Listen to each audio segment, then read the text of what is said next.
Let's pivot really quick. T.O., I'm going to you on this one. Auburn goes into Tennessee.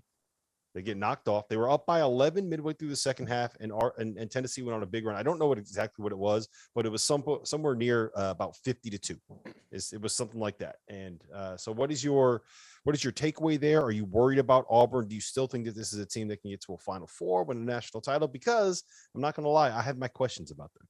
Well, I've got questions too, and a lot of them come out to Wendell Green. I mean, today he ends up going 2 for 15, and he's kind of been the constant here. And I love the fact that Bruce Pearl's sticking with him. Like, don't get me wrong, because you're going to need Wendell Green to hit big shots. What choice does he have, Tio? Yeah, that's right. What choice? That's right. Point guard play. And he's a guy 2 of 15. Like, you can't have that out of him. Like, maybe take his shots down by 5, but this is a team that has all the talent in the world. Defensively, they're still going to be able to get into you. But here's the thing about Tennessee and Thompson Bowling Arena. You want to talk about an underrated venue? They were 24,000 deep in there, and it was an energetic fan base. And they've always been like that, especially when football sucks, because football sucks right now.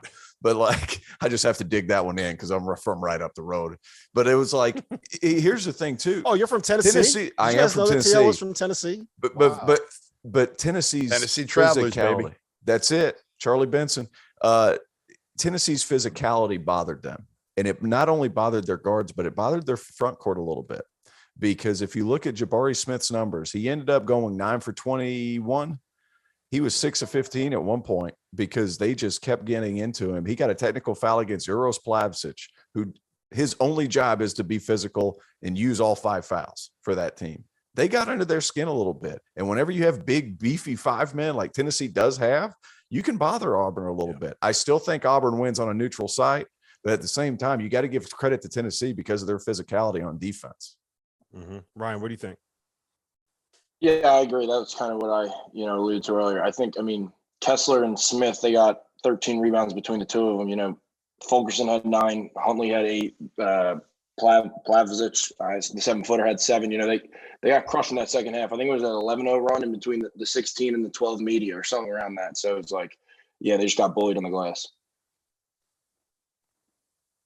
I worry about Green. I've said it all year. And Bruce Pearl was the one who first kind of, reiterated it to me because I asked him in the preseason about it. And he said, listen, I don't know how good these guys are, but I'm not sure they're good enough that we can finish in the top 5 in the SEC. Obviously, he was wrong about that. But again, Green, he started the season shooting 42% from the field, 35 from 3, but he made big shots, right? Yeah. He just had a tendency to make big shots when it mattered. Well, now he's shooting 32% from the field, 27 from 3 since January 19th. And you know what he's done? He's made poor decisions and he hasn't made big shots.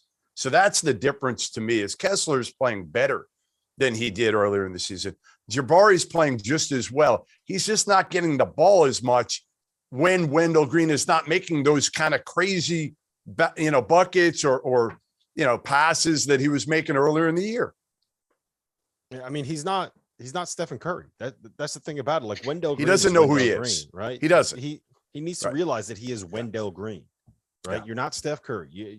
We don't need 28-foot step backs. It's just that's not a good shot. But Rob, the problem is he made him earlier in the year. So he thought that was it's fool's gold, right? That's what it is. Mm-hmm. Yeah, no, you're 100% right, which is why, T.O., we've talked about this. Zep Jasper, I think he's the guy. Like he's the guy that you could bring in that can kind of control stuff and settle this down. Yeah. Which is why I was kind of shocked towards whenever Tennessee was making that run, why Zep wasn't in the game. But here's the thing too, guys. They were trying to enter some offense with Zep at the point, and he couldn't make the entry pass because Tennessee's small guards were getting up into him. So with such up underneath his legs, he couldn't make the pass in there. Point guard play is an issue, and it's an issue for a lot of teams around the country this year. I mean, I'm throwing the Jeff Goodman point guard play. Where's the point guard play? Give me the point guard play button right now. I'm using it. But hey, Ryan Daly was like whatever you needed him to be. Point forward, point guard, whatever Swiss it was. Right? Absolutely. Yep. As long as he was allowed to shoot. As long as he was allowed to shoot, that's what it was. Well, here's that. If I had the green light, it was whatever. Yeah. Here's the thing, too. Jabari Smith can be that for you. He could bring the ball up, but you got to get it to him in scoring position because he's your best scorer, too. So, who's going to be that guy? Can Alan Flanagan spotlight at the point for you? This Auburn team's got some things to figure out. See, that's an issue. Like, who are Yeah. you going to put in there? And we're Katie so Johnson's late. too crazy. Yeah. Yeah. We're so late in the year now to go through it. It almost would have been better if they had some of these issues earlier in the year. And Bruce Pearl could have seen it, because I think it was so good early in the year. You couldn't, what were you going to tell Wendell Green? You couldn't. Again, now you're trying to tell him, all right, here's the right play. And in his mind, he's played at EKU, Eastern Kentucky, where he was able to do whatever he wanted and succeed. And earlier this year was the same thing. So I don't know how Bruce is going to figure this thing out down the stretch. I will just make one point though. Auburn has lost 3 of their last 6. All of them were on the road, and all of them were basically like 1 or 2 possession games. One went to overtime. One was the final possession against Florida where they could have won it at the end of the game. So it's not like they are getting run out of the gym. It's small margins, right? But the problem is when your issue is point guard play, those small margins and those close endings and those final possessions are gonna, that's gonna end up being the issue.